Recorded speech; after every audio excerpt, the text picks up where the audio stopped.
taking care of your Husqvarna Viking sewing machine is going to extend the life of it. So I'm going to show you just some basics of getting into down below and getting it to be nice and clean.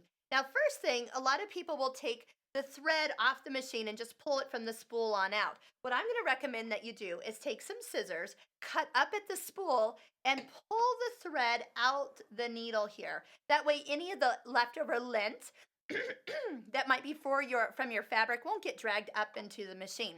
Go ahead and remove the needle. That's just so you don't stab yourself. I like to take the foot off, and that's about as far as you need to do. You don't have to remove the ankle with the screw or anything. Just remove the foot.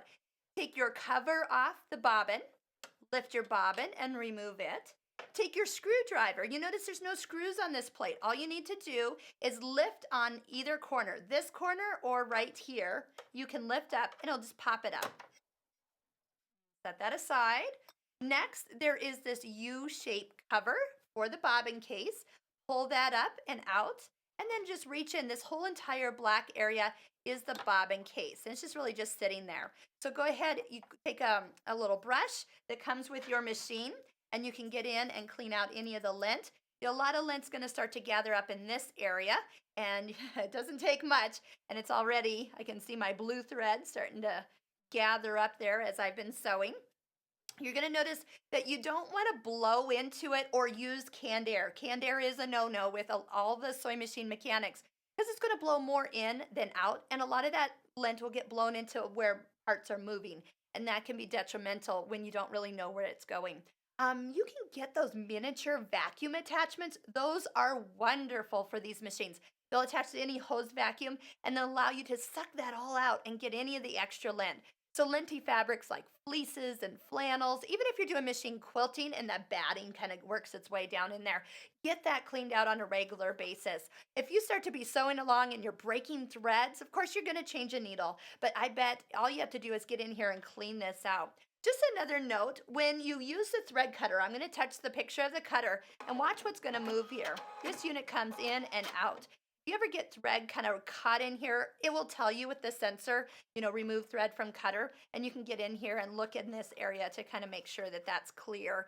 It does catch, we have a lot of lint going on in our sewing. Now, to put it all back together, we're going backwards. Take your bobbin case, look for the two little points. Those go in kind of straight towards the foot or the needle, and it kind of just sits in the little basket. Has a little wiggle, that is correct. And then take the cover, set that down. I always do the base first, and then that will just rotate and be nice and flush with the rest of your machine.